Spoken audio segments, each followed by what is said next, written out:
नमस्कार, मेरा नाम है संजीव सिंह। मैं आपको क्लास 12 पॉलिटिकल साइंस का चैप्टर 2 पढ़ाऊंगा आज, जिसका नाम है एंड ऑफ बाइपोलैरिटी। अब एंड ऑफ बाइपोलैरिटी में एक वर्ड आ रहा है बाइपोलैरिटी। इसका मतलब है दुनिया दो अलग अलग पोल्स में बटी हुई थी, जैसे कि आपने पहले चैप्टर में देखा था यूएस और यूएसएसआर। यूएस की अलग आइडियोलॉजी थी, यूएसएसआर की अलग आइडियोलॉजी थी। अब कैसे दोनों ही जो अलग अलग देश थे उन्होंने अपने अपने अलग गुट बना रखे थे। जैसे आपने फर्स्ट चैप्टर में पढ़ा होगा कि यूएस का जो गुट था उसका नाम था नेटो एंड यूएसएसआर का वॉर्सो। तो अब ये कैसे खत्म होता है, पूरी दुनिया के अंदर दो देशों की चलती थी। अब एक टाइम ऐसा आता है जब यूएसएसआर जो है कंट्री डिसइंटीग्रेट हो जाती है। डिसइंटीग्रेट होने का मतलब क्या होता है कि टूट जाती है। अब जो यूएसएसआर था, आपने पहले चैप्टर में जैसे देखा होगा कि वो 14 कंट्रीज से मिलकर बना था, रसिया के अलावा। अब 1991 में खत्म हो जाती है, यूएसएसआर डिसइंटीग्रेट हो जाती है। अब डिसइंटीग्रेट क्यों होती है, क्या कारण थे, ये सारी बातें हम करेंगे। ये बातें करने से पहले हम थोड़ा सा बैकग्राउंड में जाकर देखते हैं 1917 का समय। 1917 का जो समय था रशियन रेवोल्यूशन का। अब रशियन रेवोल्यूशन क्या क्यों गया था, क्योंकि उस टाइम पे वहां पे मोनार्की थी। मोनार्की और डेमोक्रेसी में आपको डिफरेंस पता होगा। मोनार्की का मतलब आप इतना समझ लो कि जहां पे राजा रूल करते हैं। डेमोक्रेसी का मतलब क्या होता है, जहां पे जो आम आदमी है अपनी सरकार को चुनते हैं। 1917 में रशियन रेवोल्यूशन स्टार्ट हुआ था हमारा। रशियन रेवोल्यूशन किसके अगेंस्ट था, कैपिटलिज्म के अगेंस्ट था। Capitalism was opposed in Russian revolution. अब ये जो रशियन रेवोल्यूशन था इसको बोल्शेविक रेवोल्यूशन के नाम से भी जाना जाता है। और ये हमारे उस टाइम के लीडर थे यूएसएसआर के, व्लादिमीर लेनिन के नेतृत्व में इसको किया गया था। इसमें बेसिक यही इन चीजों पे ध्यान दिया गया था कि कैपिटलिज्म को एक तरीके से अपोज करना है, पूरी दुनिया के अंदर सोशलिज्म को लाना है, यूएसएसआर के जितने कंट्रीज हैं उन पे इक्वलिटी लानी है, समाज के अंदर इक्वलिटी लानी है। ये इनका हिसाब किताब हमारा बना हुआ था। 1917 का रेवोल्यूशन सक्सेसफुल हुआ, जार निकोलस को हटा दिया गया और उस टाइम पे व्लादिमीर लेनिन जो है सत्ता में आ जाते हैं। इसके फलस्वरूप क्या होता है, प्राइवेट प्रॉपर्टी को एबॉलिश कर जाता है। कोई भी प्राइवेट प्रॉपर्टी किसी भी एक व्यक्तिगत आदमी पर्सनल के पास नहीं हो सकती थी। अच्छा, इससे सबसे बड़ी बात क्या थी कि जितने भी हमारे लैंड वगैरह हो गए या जो रेवेन्यू के सिस्टम थे सारे स्टेट के हाथ में थे। आपके पास अपनी कोई भी प्राइवेट प्रॉपर्टी नहीं हो सकती। ये एक सोशलिज्म का थोड़ा सा हिसाब है। कैपिटलिज्म और सोशलिज्म में बेसिक डिफरेंस यही है, आप इतना समझ के चलो 12th लेवल पे, कि कैपिटलिज्म का मतलब है कि आपके पास अपनी प्राइवेट प्रॉपर्टी हो सकती है, लेकिन सोशलिज्म में आपकी अपनी प्राइवेट प्रॉपर्टी नहीं हो सकती। तो 1917 के रशियन रेवोल्यूशन में कैपिटलिज्म को अपोज किया गया, सोशलिज्म को यूएसएसआर के अंदर लाया गया था। और 1917 के अंदर ही व्लादिमीर लेनिन ने एक पार्टी बनाई थी, कम्युनिस्ट पार्टी ऑफ रशिया। अब जो कम्युनिस्ट पार्टी ऑफ रशिया बनाई गई उसके बाद एक वहां पे रूल बनाया गया कि कोई और पॉलिटिकल पार्टी जो है वहां पे अलाउ नहीं थी। No other political party was allowed. इस तरीके से पूरा सोवियत सिस्टम बनाया गया। उस पूरे सोवियत सिस्टम के अंदर रशिया के साथ साथ 14 कंट्रीज और थे। अब 1939 में जैसे आपने पढ़ा होगा फर्स्ट वर्ल्ड वॉर हुआ, सेकेंड वर्ल्ड वॉर हुआ था और 45 में वो खत्म हुआ था। 45 तक खत्म होते होते दुनिया के अंदर दो सुपर पावर बचे थे, यूएस और यूएसएसआर। अब यूएसएसआर जो है एक सुपर पावर कैसे खत्म होता है, कैसे उसका डिसइंटीग्रेशन होता है, उस चीज के बारे में हम बात करनी है इस चैप्टर के अंदर। तो एंड ऑफ बाइपोलैरिटी होती है, क्या कारण थे कि इतना इस सब कुछ होते हुए भी यूएसएसआर डिसइंटीग्रेट हो गया। और लॉन्डो मौज आ रही है कतई। अच्छा, चलो तो बात करते हैं सोवियत सिस्टम के बारे में, कैसे एक रोल मॉडल बन गया था सोवियत सिस्टम। रोल मॉडल का मतलब क्या होता है, देखो कोई भी देश कभी किसी भी वॉर के अंदर जाता है तो सबसे ज्यादा उसको इकोनॉमिकली लॉस होते हैं, इकोनॉमिकली वो देश बहुत ज्यादा बैकवर्ड चला जाता है। लेकिन सेकेंड वर्ल्ड वॉर के बाद सोवियत यूनियन यूएसएसआर जो है उसकी इकोनॉमी बहुत अच्छे तरीके से ग्रो हुई थी। अब क्या फीचर्स थे सोवियत इकोनॉमी के, उसके बारे में बात करते हैं। पहला फीचर क्या था, vast communication network. Communication network vast था, इसका मतलब क्या है, यूएसएसआर देश जो था बहुत बड़ा था। आज भी तुम्हें पता है कि दुनिया का सबसे बड़ा देश कौन सा है, यूएसएसआर, रशिया है। यूएसएसआर डिसइंटीग्रेट हो चुका है 1991 में, सबसे बड़ा देश आज का रशिया है। अब रशिया के साथ 14 कंट्रीज अगर और होते तो कितना बड़ा होता, पूरा आधी धरती इन्होंने घेर रखी थी पहले। अच्छा, तो कम्युनिकेशन नेटवर्क वास्ट होने की वजह से इनको बड़ा फायदा मिलता था और एक ये फीचर हो गया था हमारे किसका, सोवियत सिस्टम का। अच्छा, दूसरा सबसे बड़ा इनको फायदा क्या था, ह्यूज एनर्जी रिसोर्सेज। इनके यहाँ पे आयरन, स्टील और ऑयल बहुत ज्यादा पाए जाते हैं। तो पता है कोई भी इंडस्ट्री होती है या आयरन, स्टील और ऑयल के बिना नहीं चल पाती है। क्रूड ऑयल की बहुत आवश्यकता है, हमें पता है कि हमारे देश के अंदर अब हम मिडिल ईस्ट से लेते हैं तेल, इराक से लेते हैं, ईरान से लेते हैं, कुछ यूएस से भी लेते हैं। तो इनके पास खुद का ही था तो इन्हें पैसे खर्च करने नहीं पड़ते।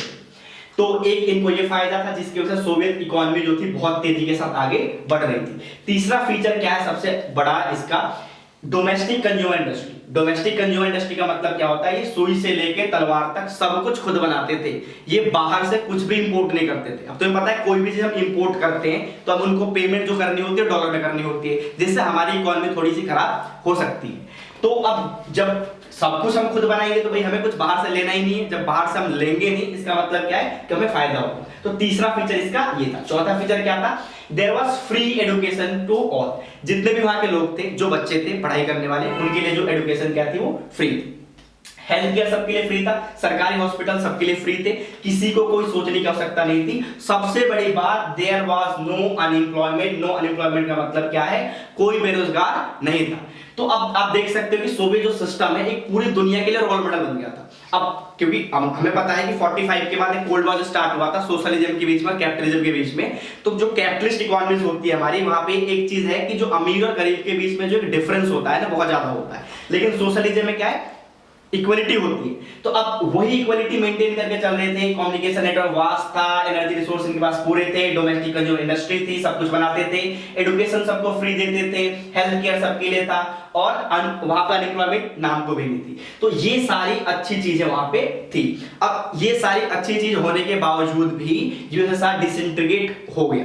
क्या कारण था जिसके बारे में हमें आगे बात करनी है। अच्छा, सबसे बड़ी बात क्या है, इतनी फ्री चीजें मिलने के बावजूद भी, इतनी अच्छी चीजें मिलने के बावजूद भी वहां के लोग जो है सेटिस्फाइड नहीं थे, वो खुश नहीं थे। खुश ना होने के कारण क्या थे कि जो सोवियत सिस्टम था इसके कुछ लूप होल्स थे, और वो लूप होल्स अभी हम देखेंगे। तो अभी हमने बात की थी कि सोवियत सिस्टम कैसे एक रोल मॉडल बना हुआ था पूरी दुनिया के लिए, और वहां पे क्या क्या फीचर्स थे और कैसे इकोनॉमी उसकी अच्छी थी। अब इन चीजों के बावजूद वहां के सिस्टम में कुछ लूप होल्स थे, कुछ कमियां थी जिसकी वजह से लोग वहां के सेटिस्फाइड नहीं थे। हमने बात की थी कि वहां की इकोनॉमी बहुत अच्छी थी। इकोनॉमी बहुत अच्छी होने के कारण क्या थे कि जो उसके vast communication network, domestic consumer industry थी वहां की, और वहां पे ऑयल वगैरह सब मिलता था, वहां पे देयर वाज नो अनएम्प्लॉयमेंट, ये सारी चीजें थी जिसकी वजह से वहां पे बहुत अच्छी इकोनॉमी चल रही थी। लेकिन उसके बावजूद भी वहां के सिस्टम में कुछ लूप होल्स थे। लूप होल पहला क्या था, द सिस्टम वाज ब्यूरोक्रेटिक। अच्छा, लूप होल का मतलब क्या होता है, कमियां। तो वहां का सिस्टम था ब्यूरोक्रेटिक था। ब्यूरोक्रेटिक का मतलब क्या होता है, तरीके से ऑफिसर साई थी। मतलब एक तरीके से ये मान लो जैसे कि अभी लॉकडाउन का माहौल चल रहा है, हम बाहर जाते हैं, पुलिस वाले में बजाते हैं, तो एक तरीके से ये ब्यूरोक्रेटिक सिस्टम है कि जो ब्यूरोक्रेट्स होते हैं उनकी ही चलती है। तो सिस्टम पूरा ब्यूरोक्रेटिक था, और वहाँ के जो आम आदमी थे उनकी बिल्कुल नहीं चलती थी, उनके हिसाब से चीजें नहीं की जाती थी। उनके लिए लाइफ क्या थी, डिफिकल्ट थी। Life was difficult for the ordinary people of USSR.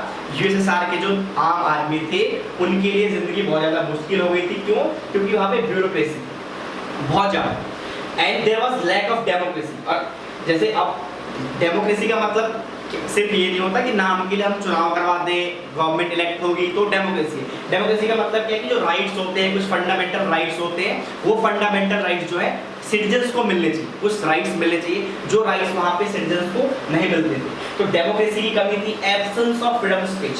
तुम खड़े होकर सरकार का विरोध नहीं कर सकते थे। आज हम देखते हैं, आज अपने देश का ये माहौल अगर हम देखें एक तरीके से, तो कोई भी बंदा फेसबुक पे हो, ट्विटर पे हो, कहीं भी सोशल मीडिया पे सरकार को क्रिटिसाइज करता है। और डेमोक्रेसी के लिए सबसे अच्छी चीज होती है, सरकार को जब तक हम क्रिटिसाइज नहीं करेंगे, जब तक उसकी क्या कमियां हैं, क्या खामियां हैं, वो हमें पता नहीं चलेगी। तो अब डेमोक्रेसी नहीं थी वहां पे, और एब्सेंस ऑफ फ्रीडम स्पीच थी। कोई कुछ बोल नहीं सकता, जो कुछ फालतू बोलेगा या कुछ भी सरकार के विरोध में चीजें बोलेगा उसको उठा के जेल में डाल दिया जाएगा। अब ये चीजें ऐसी थी जिनसे बहुत ज्यादा जो है लोग वहां के परेशान हुए। Government was unaccountable. वहां की जो सरकार थी अनअकाउंटेबल थी, उनके काम में ट्रांसपेरेंसी बिल्कुल नहीं थी, सब काम अपने हिसाब से करती थी, किसी भी चीज की जवाबदेही नहीं थी। अगर कोई चीज स्टालिन कोई फैसला लेता था वहां का, या कोई भी वहाँ का जो जनरल सेक्रेटरी निकिता खुर्सेव वगैरह जो थे, जो भी हैं, अगर वो कोई फैसला लेते थे, उनकी जवाबदेही किसी के प्रति नहीं थी, किसी को भी वो जवाब नहीं देते थे। इसलिए अब यहाँ पे पॉइंट मैंने लिख रखा है, government was unaccountable and Russian dominance जो है बहुत एक मेजर फैक्टर था इसके लूपहोल का, क्योंकि देखो हमने बात की कि जो यूएसएसआर था सिर्फ रसिया नहीं था, रसिया के साथ 14 कंट्रीज और थी। उन 14 कंट्रीज पे रसिया डोमिनेंट था, रसिया अपने हिसाब से चीजें करता था। रसिया जो है एक तरीके से ऐसे बिहेव करता था जैसे कि एक बुली हो, अब उनकी चलती नहीं थी, और बाकी जो देश थे वहाँ के लोगों के जो एस्पिरेशंस थे उनका ध्यान नहीं दिया जाता था, उनकी जो भी महत्वाकांक्षाएं थी उनके ऊपर ध्यान नहीं दिया जाता था, जिसकी वजह से जो नेशंस थे वो भी रसिया से काफी ज्यादा दुखी थे। अच्छा, एक सबसे इसमें इंपॉर्टेंट बात जो सोवियत सिस्टम का लूपहोल था उसमें ये है कि कोई भी सिस्टम जो होता है वो चलता है लोगों के साथ। अगर तुम लोगों को लेके साथ नहीं चलते हो किसी भी सिस्टम में, वो सिस्टम सस्टेन नहीं कर पाएगा। और ये पूरा जो सोवियत सिस्टम था वो लोगों के लिए तो था, ऐसा नहीं था कि लोगों का वेलफेयर नहीं था, वेलफेयर करते थे, बराबर वेलफेयर करते थे, लेकिन ये सब जो लूपहोल्स थे इनकी वजह से सोवियत सिस्टम पूरी तरीके से चरमरा गया था। चरमराने के बहुत सारे कारण थे, वहाँ के लोग सेटिस्फाइड नहीं थे, वहाँ के कम्युनिस्ट पार्टी ऑफ जो यूएसएसआर थी, रसिया कम्युनिस्ट पार्टी ऑफ रसिया थी, वहाँ के अंदर भी कई गुट बने हुए थे जो एक दूसरे की टांग खींचते थे। तो कई सारे ऐसे कारण थे, अब कई सारे ऐसी कंट्रीज थी जो चाहती थी कि हम इससे अलग हो जाए। अब धीरे धीरे बहुत सी प्रक्रियाएं हुई जिससे वो अलग हुए, क्या कारण थे, कैसे इनकी इकोनॉमी कम हुई, ये सारी हम आगे स्लाइड्स में बातें करेंगे। तो पिछले स्लाइड में हमने बात की थी कि क्या लूपहोल्स थे सोवियत सिस्टम के अंदर। अब इस स्लाइड में हम बात करेंगे कि सोवियत यूनियन डिसइंटीग्रेट क्यों हुआ। डिसइंटीग्रेट होने का मतलब मैंने आपको पहले बताया था कि पहले यूएसएसआर था, अब यूएसएसआर के अंदर क्या चीजें थी, 14 कंट्रीज थी प्लस रसिया था। अब जब यूएसएसआर एक था पूरा तो ये 15 कंट्रीज एक साथ थी। अब डिसइंटीग्रेशन का मतलब क्या है कि अलग अलग नई कंट्रीज बन जाती है, ठीक है। तो अब अलग अलग नई कंट्रीज बन जाती है, मतलब क्या है कि ये 14 कंट्रीज यूएसएसआर से या रसिया से अलग हो जाती है।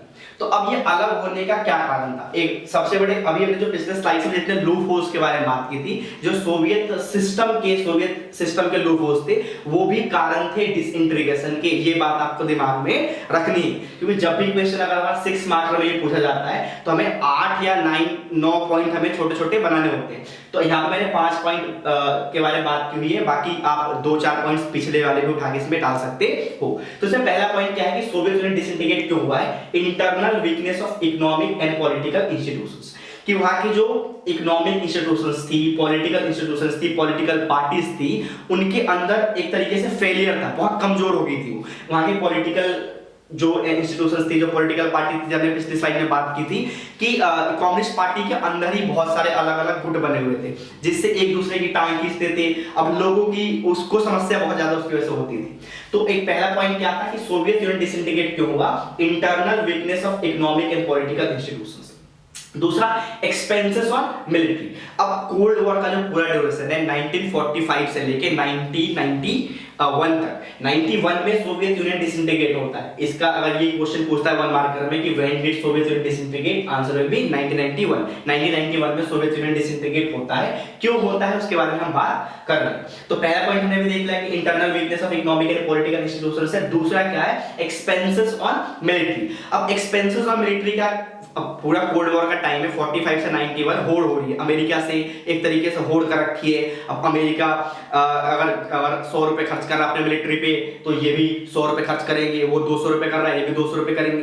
तो कुल मिला के होड़ के चक्कर में मिलिट्री पे, हथियारों पे ज्यादा पैसा खर्च किया गया, मिलिट्री को ज्यादा बिल्डअप करने के लिए, स्ट्रॉन्ग करने के लिए मिलिट्री पे ज्यादा खर्च कर दिया गया, और इंफ्रास्ट्रक्चर के मामले में सोवियत यूनियन जो था वो पिछड़ गया एक तरीके से। तो अब जब ज्यादा खर्चे होंगे मिलिट्री पे तो उतने उस हिसाब से हम ज्यादा इंफ्रास्ट्रक्चर पर खर्च नहीं कर सकते, एजुकेशन पर उतना खर्च नहीं कर सकते हैं। तो एक दूसरा कारण क्या था डिसइंटीग्रेशन का, एक्सपेंसेस ऑन मिलिट्री। तीसरा, अवेयरनेस अमंग सिटीजन। अब अवेयरनेस अमंग सिटीजन का मतलब क्या है, पहले लोग ये सोचते थे कि जो सोशलिज्म है वो बेटर है किससे, कैपिटलिज्म से, क्योंकि इनको ये बात बताई जाती थी, स्टार्टिंग से ही बताई गई थी कि सोशलिज्म के अंदर इक्वलिटी होगी, लाइफस्टाइल अच्छा होगा, कैपिटलिस्ट जो लोग होते हैं, जो कंट्रीज कैपिटलिस्ट होती है वहां पे गरीबी होती है बहुत ज्यादा, गरीबों के साथ वहां पे एट्रोसिटी होती है, एक्सप्लॉयटेशन होता है वहां पे। लेकिन अब सच्चाई सामने धीरे धीरे लोगों के सामने आ रही थी कि जो कैपिटलिस्ट कंट्रीज थी वो काफी आगे थी सोवियत यूनियन से, मतलब सोशलिस्ट कंट्रीज से कैपिटलिस्ट कंट्रीज का आगे होना।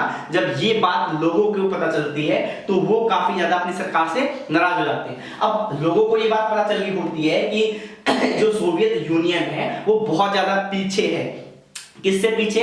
वेस्टर्न कंट्रीज से पीछे, कैपिटलिस्ट कंट्रीज से पीछे। तो अब जब यहाँ के सिटीजन अवेयर हो जाते हैं कि भाई इंफ्रास्ट्रक्चर के मामले में, टेक्नोलॉजी के मामले में हम यूएस से पीछे हैं, वेस्टर्न कंट्रीज से पीछे हैं, कैपिटलिस्ट कंट्रीज से पीछे हैं, तो इनमें एक नाराजगी सरकार के प्रति आ जाती है, जो एक कारण बनता है डिसइंटीग्रेशन। तो तीसरा हमने कारण के बारे में बात कर लिए। चौथा अनअकाउंटेबिलिटी ऑफ गवर्नमेंट, हमने पिछले स्लाइड में इसके बारे में बात की थी। गवर्नमेंट जो है जवाब नहीं देती थी, किसी भी चीज का जवाबदेही नहीं लेती थी अपने ऊपर, अपने हिसाब से चीजें करती थी। सिटीजन को कोई भी राइट नहीं था जानने के लिए, कोई क्वेश्चन नहीं कर सकते थे, कोई आरटीआई वहां पे नहीं थी, ठीक है। तो अनअकाउंटेबिलिटी गवर्नमेंट के बारे में बात कर लिए। जो पांचवा पॉइंट है वॉर विद अफगानिस्तान, देखो भाई ये जो है सबसे इंपॉर्टेंट है मेरे हिसाब से। 1979 से लेके 1989 तक अब एक छोटी सी लड़ाई हो जाती है, बात कर लेते हैं इसके बारे में। यूएसएसआर ने अटैक कर दिया किसके ऊपर? अफगानिस्तान के ऊपर। यूएसएसआर ने अटैक किया अफगानिस्तान के ऊपर। अब अफगानिस्तान जो कंट्री थी एक तरीके से अलाई थी उस टाइम पे किसकी? यूएस की। अब यूएसएसआर की जो आर्मी थी, रेड आर्मी यूएसएसआर की, दुनिया की सबसे खतरनाक, दुनिया की सबसे ब्रूटल आर्मी रेड आर्मी। किसी भी देश को हराने में उनको ज्यादा समय नहीं लगता था। अब 1979 के अंदर यूएसएसआर ने अटैक कर दिया अफगानिस्तान के ऊपर। अब जब यूएसएसआर का दुश्मन कौन था? यूएस था। यूएस ने पीछे से बैक डोर से अफगानिस्तान को सपोर्ट कर दिया, फाइनेंशियली भी और साथ में जो मिलिट्री इक्विपमेंट्स होते हैं उसके साथ भी। अब अफगानिस्तान ने इस लड़ाई को इतना ज्यादा लंबा खींच दिया, 1979 से लड़ाई स्टार्ट होती है, 89 तक लड़ाई को खींचा जाता है, जिससे यूएसएसआर का काफी ज्यादा पैसा बर्बाद हो जाता है। अब रेड आर्मी अफगानिस्तान को हराने में सफल नहीं हो पाती है। रेड आर्मी को वापस बुलाना पड़ता है और इस चक्कर में पूरी लड़ाई के 10 साल की जो लड़ाई होती है, बहुत लंबी एक अवधि है, 10 साल बहुत लंबा टाइम पीरियड है। इस पूरे लंबे टाइम पीरियड के अंदर इतने ज्यादा खर्चे हो जाते हैं यूएसएसआर के कि उनके देश की इकोनॉमी की हालत जो पहले से ही खराब थी वो और ज्यादा खराब हो जाती है। हालात इतने बुरे हो जाते हैं कि उन्हें खाना बाहर से इंपोर्ट करना पड़ता है। जो यूएसएसआर डोमेस्टिक कंज्यूमर इंडस्ट्री के लिए बहुत मशहूर था अपने समय पे, कुछ भी बाहर से इंपोर्ट नहीं करना पड़ता था। आज वो फूड इंपोर्ट कर रहा था, वो खाना बाहर से इंपोर्ट कर रहा था। जब खाना बाहर से इंपोर्ट किया जाएगा तो इनकी जो इकोनॉमी होगी और खराब होगी, इकोनॉमी और ज्यादा खराब हो जाती है, जिसकी वजह से और बहुत ज्यादा दिक्कतें होने चालू हो जाती हैं। तो ये अच्छा, इसके इनके कारणों के अलावा एक कारण और है कि जो और स्टेट्स थे रसिया के अलावा, जो 14 कंट्रीज और थी, उनके अंदर एक अवेयरनेस आ जाती है। वो बोलते हैं कि भाई हम रसिया के डोमिनेंस में क्यों रहे, तो वो भी थोड़ी थोड़ी चीजें ऐसे करते हैं जिससे उनको अलग होना पड़े, ठीक है। तो अभी हम बात करेंगे अगले स्लाइड में कि गोर्बाचेव जो थे, गोर्बाचेव ने कुछ रिफॉर्म्स किए थे, उन रिफॉर्म से क्या चीजें बदली थी और क्या चीजें सही हुई थी, क्या गलत हुई थी। तो ये सोवियत यूनियन के डिसइंटीग्रेशन के कारण है। एक बार फिर से मैं बताता हूं, internal weakness of economic and political institutions, दूसरा क्या है? एक्सपेंसेस ऑफ मिलिट्री, तीसरा अवेयरनेस अमंग सिटीजंस, चौथा अनअकाउंटेबिलिटी ऑफ गवर्नमेंट, पांचवा तो पिछले स्लाइड में हमने बात की थी कि क्या कारण थे जिसकी वजह से यूएसएसआर डिसइंटीग्रेट हो गया था।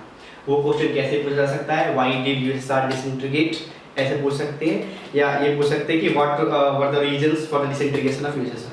तो वो आप अपने हिसाब से देख के आंसर कर सकते हो। अब इस क्वेश्चन में हमें क्या बात करनी है कि what are the consequences of disintegration. देखो दो तरह के क्वेश्चन आते हैं बोर्ड में, कई बार बच्चे कंफ्यूज होते हैं। एक तो रीजंस और कॉजेस पूछते हैं क्वेश्चन में डिसइंटीग्रेशन के, और एक पूछते हैं कॉन्सिक्वेंसेस। तो रीजंस का मतलब क्या है? कारण क्या आते हैं। कॉन्सिक्वेंसेस का मतलब क्या है? परिणाम क्या हुए। तो अब कॉन्सिक्वेंस क्या हुए डिसइंटीग्रेशन के, क्या परिणाम हुए? पहला परिणाम क्या होगा भाई? जब दो दुनिया के अंदर दो गुंडे हैं, अब एक गुंडा खत्म हो गया, ऑब्वियस सी बात है कि जो दुनिया बाइपोलर थी वो क्या बन जाएगी? यूनिपोलर। तो पहला कॉन्सिक्वेंस क्या था डिसइंटीग्रेशन का कि दुनिया जो है बाइपोलर से यूनिपोलर बन गई, मतलब दुनिया के अंदर अब एक ही गुंडा बच गया, वो कौन था? यूएस। क्योंकि यूएसआर क्या हो गया? डिसइंटीग्रेट हो गया था, इकोनॉमी खराब हो चुकी थी, बहुत सारी वहां पे समस्याएं थी, ठीक है। अच्छा, डिसइंटीग्रेशन के बाद जो है यूएसएसआर का जो जितना भी कार्यभार था उसका जो सक्सेसर था वो कौन बना? रसिया बना। तो वर्ल्ड बिकेम यूनिपोलर। पहला कॉन्सिक्वेंस डिसइंटीग्रेशन का कि दुनिया क्या होगी? यूनिपोलर होगी, मतलब दो गुंडों से दुनिया में एक ही गुंडा बच गया, कौन? यूएस। दूसरा, emergence of new independent countries. अब जो जहां पे यूएसआर में पहले 15 कंट्रीज थी इंक्लूडिंग रसिया, जब सारे डिसइंटीग्रेट हो जाएंगे, ऑब्वियस से बात है कि जो 14 कंट्रीज है वो नए इमर्ज होंगे। तो वो 14 कंट्रीज जो है नए इमर्ज होंगे, तो नए नए देश जो हमें देखने को मिले, उज्बेकिस्तान, कजाकिस्तान, जितने भी ये भारत के ऊपर जो सेंट्रल एशिया कंट्रीज है वो। तीसरा point, end of cold war. भाई दो गुंडे हैं, उनके बीच में लड़ाई हो रही है, एक गुंडा मर गया, लड़ाई खत्म, end of cold war, cold war खत्म। चौथा point, change in world politics से इंपॉर्टेंट पॉइंट है। चेंज इन वर्ल्ड पॉलिटिक्स का मतलब क्या हुआ कि देखो हमने बात की थी नेटो के बारे में, हमने बात की थी व्हाट्सएप के बारे में। नेटो क्या था, जो यूएस के दोस्त थे नेटो थे, व्हाट्सएप के दोस्त थे वो क्या थे, यूएसआर के जो दोस्त थे वो व्हाट्सएप पैक्ट के अंदर थे। तो अब यूएसआर जब डिसइंटीग्रेट होगा तो उसके दोस्त सारे कहां जाएंगे, जो ऐसे कंट्रीज थी जो सोशलिस्ट थी वो कहां जाएंगी। तो अब वर्ल्ड पॉलिटिक्स चेंज होती है, जो यूएसएसआर के भी दोस्त होते हैं उनकी इंक्लिनेशन भी किधर की तरफ हो जाती है, यूएस की तरफ हो जाती है। तो वर्ल्ड पॉलिटिक्स के अंदर बहुत एक भारी बदलाव हमें देखने को मिलता है। तो ये हो गए हमारे कॉन्सिक्वेंस किसके, डिसइंटीग्रेशन के। दोबारा कर लेते हैं, कॉन्सिक्वेंस का मतलब क्या होता है, परिणाम। डिसइंटीग्रेशन के क्या परिणाम हुए, दुनिया जो है यूनिपोलर बन गई, नई इंडिपेंडेंट कंट्रीज इमर्ज हो गई थी, कोल्ड वॉर खत्म हो गया था और वर्ल्ड पॉलिटिक्स के अंदर बदलाव आ गए थे। चलो स्टार्ट हो गया। आज अभी बात करेंगे मिखेल गोर्बाचेव के बारे में। मिखेल गोर्बाचेव कौन थे, 1985 में जनरल सेक्रेटरी बने हैं यूएसएसआर के। जब मिखेल गोर्बाचेव 1985 में जनरल सेक्रेटरी बने, उस टाइम पे यूएसएसआर बहुत ही कठिन परिस्थितियों से और कठिन दौर से गुजर रहा था। क्यों गुजर रहा था भाई, कि जो अफगानिस्तान के साथ उसका वॉर है वो बहुत ही एक चरम पे था अपने, और यूएसएसआर बहुत ज्यादा इकोनॉमिकली बैकवर्ड हो गया था। तो मिखेल गोर्बाचेव ने आके कुछ रिफॉर्म्स करने की सोची। पहला रिफॉर्म्स जो किया है मिखेल गोर्बाचेव ने, वो उन्होंने नॉर्मलाइज किया अपने रिलेशनशिप को किससे, यूएसएसआर से, वेस्टर्न कंट्रीज से। उसका कारण क्या था कि मिखेल गोर्बाचेव को और यूएसएसआर की पूरी जो पॉलिटिकल विंग थी सबको ये पता था कि टेक्नोलॉजी के मामले में और इंफ्रास्ट्रक्चर के मामले में वेस्टर्न कंट्रीज या फिर यूएस जो है बहुत आगे था यूएसएसआर से। इसलिए उन्होंने कोशिश करी कि यूएस के साथ अगर हम रिलेशनशिप को ठीक कर लेते हैं तो जो इंफ्रास्ट्रक्चर और जो टेक्नोलॉजी हमारे देश में नहीं है वो हम उनसे ले पाएंगे। तो पहला रिफॉर्म जो है मिखेल गोर्बाचेव ने यही किया, उन्होंने अपने रिलेशनशिप को नॉर्मलाइज किया वेस्टर्न कंट्रीज के साथ और यूएस के साथ। दूसरा रिफॉर्म मिखेल गोर्बाचेव ने किया है, डेमोक्रेटाइज किया है पूरे सिस्टम को। जो डेमोक्रेसी नहीं थी यूएसआर के अंदर वो डेमोक्रेसी दी गई है, लोगों को फ्रीडम ऑफ स्पीच दी गई, जिससे लोग इनकी जो इनिशिएटिव्स थे काफी खुश थे। स्टार्टिंग में ऐसा लग रहा था कि मिखेल गोर्बाचेव की जो रिफॉर्म्स थे उससे यूएसआर की जो एक स्थिति बहुत खराब हो चुकी थी वो सुधर जाएगी, लेकिन कुछ प्रॉब्लम्स आई जिसकी वजह से ये नहीं हो पाया और अल्टीमेटली 1991 में जाके यूएसआर डिसइंटीग्रेट हो गया। तो शॉक थेरेपी के बारे में बात करते हैं। शॉक थेरेपी क्या थी और इसको जब अप्लाई किया गया था यूएसएसआर के ऊपर तो उसके क्या कॉन्सिक्वेंसेस हुए थे। तो painful transition from authoritarian socialist system to democratic capitalist system under the influence of World Bank and IMF is known as shock therapy. मतलब एक चेंज, सोशलिस्ट जो एक सोशलिज्म वाला सिस्टम था, ऑथोरिटेरियन था, जो उससे कैपिटलिस्ट सिस्टम में लाना पूरे यूएसएसआर और आसपास की कंट्रीज को, उसको शॉक थेरेपी बोला गया। अब ये शॉक थेरेपी जो थी एकदम से चेंज करने की कोशिश की गई थी। एकदम से चेंज करने का मतलब क्या है कि एकदम से फैसला लिया गया जब एक लगने लग गया था कि यूएसआर डिसइंटीग्रेट हो गया कि सोशलिस्ट से हमें कैपिटलिस्ट में जाना है। अब धीरे धीरे ग्रेजुअल चेंजेस होते हैं, जैसे हम आगे के चैप्टर्स में देखेंगे। चाइना ने क्या किया था, धीरे धीरे अपने आप को चेंज किया था सोशलिज्म से कैपिटलिज्म की तरफ। लेकिन यूएसएसआर में एक समस्या होगी कि उन्होंने अचानक से ही इस काम को कर दिया, सोशलिस्ट से कैपिटलिस्ट में जाने की सोची, जिससे उनके बड़े भयानक दुष्परिणाम हुए थे जो हम आगे देखते हैं। एक तो इनकी इकोनॉमी पहले से खराब थी और इसके बाद शॉक थेरेपी में उनकी इकोनॉमी और भी बुरी तरीके से खराब हो चुकी थी। तो पहला कॉन्सिक्वेंस क्या हुआ था, लार्जेस्ट ग्रास सेल इंडस्ट्री, मतलब 90% जो वहां की इंडस्ट्रीज थी वो सेल आउट हो गई थी, क्योंकि प्राइवेटाइजेशन हुआ था। प्राइवेटाइजेशन के बाद कोशिश की गई थी कि प्राइवेट हाथों में इंडस्ट्री को दिया जाए, तो बिग सारी इंडस्ट्री लार्जेस्ट ग्रास सेल हो गया। फिर रूबेल की वैल्यू डिक्लाइन हो गई, माफिया इमर्ज हो गए, इनइक्वालिटी आ गई सोसाइटी के अंदर और सोशल वेलफेयर वाला जो सिस्टम था वो खत्म हो गया। तो ये कुछ हमारे कॉन्सिक्वेंसेस थे शॉक थेरेपी के जो हमने देखे थे। ये क्वेश्चन आता है कई दफा 4 मार्कर में या 6 मार्कर, तो बहुत इंपॉर्टेंट है शॉक थेरेपी की डेफिनेशन, उसके साथ साथ इसके कॉन्सिक्वेंसेस आपको बहुत अच्छे तरीके से याद होने चाहिए। धन्यवाद। तो बात कर लेते हैं कुछ इंपॉर्टेंट क्वेश्चंस इस चैप्टर के। एक जो क्वेश्चन आता है इस चैप्टर से, who was Michelle Gorbachev, Michelle Gorbachev कौन थे, इसके बारे में हम डिस्कस कर चुके हैं। 1985 में began the general secretary of USSR, उसके बाद उन्होंने कुछ रिफॉर्म्स किए थे। दूसरा क्वेश्चन है what were the reforms made by Gorbachev, क्या रिफॉर्म्स थे। पहला रिफॉर्म मिखेल गोर्बाचेव ने किया था to normalise its relationship with west, USSR के जो रिलेशनशिप थे वेस्ट से उसको नॉर्मलाइज किया था और पूरे सिस्टम को डेमोक्रेटाइज किया था। ये 2 रिफॉर्म गोर्बाचेव ने किए थे। तीसरा क्वेश्चन आता है what were the reasons for the disintegration of USSR, ये बहुत इंपॉर्टेंट क्वेश्चन है, सबसे इंपॉर्टेंट क्वेश्चन है में से एक है ये कि क्या रीजंस थे यूएसएसआर के डिसइंटीग्रेट होने के लिए। हम बात कर चुके हैं इसके बारे में, अनअकाउंटेबिलिटी ऑफ गवर्नमेंट, फिर ऑथोरिटेरियन गवर्नमेंट बन गई थी वहां पे, बहुत से ऐसे रीजंस थे जिससे कि फिर वॉर विद अफगानिस्तान, इकोनॉमी बहुत खराब हो गई थी, है ना, फिर रशिया डोमिनेट हो गया था। तो ये कुछ रीजंस थे जिनके बारे में हम बात कर चुके हैं। ये बहुत इंपॉर्टेंट क्वेश्चन है इस चैप्टर का। नेक्स्ट क्वेश्चन आता है कि कॉन्सिक्वेंस क्या हुआ डिसइंटीग्रेशन के, ये भी हम बात कर चुके हैं। The world became unipolar, cold war खत्म हो गया, इंडिपेंडेंट कंट्रीज इमर्ज हुई नई नई, ये इस क्वेश्चन का आंसर है। फिर व्हाट शॉक थेरेपी, एक पेनफुल ट्रांजिशन हुआ था from socialist to capitalist, shock therapy था। फिर इसके क्या कॉन्सिक्वेंस हुए थे, बहुत बुरे कॉन्सिक्वेंसेस थे। राजेश ग्रास सेल हुआ था, रूबल की वैल्यू डिक्लाइन हो गई थी। तो ये क्वेश्चन है जो बहुत इंपॉर्टेंट है, 90% टाइम्स में यही क्वेश्चंस हैं जो बार-बार बोर्ड में रिपीट किए जाते हैं। तो अगर आप इन क्वेश्चंस को कर लेते हैं तो कोई दिक्कत नहीं आएगी। अब ये चैप्टर हमारा खत्म हो चुका है। आपसे सभी ने निवेदन है कि कृपया करके चैनल को सब्सक्राइब करें, वीडियो को लाइक करें और शेयर करें। धन्यवाद।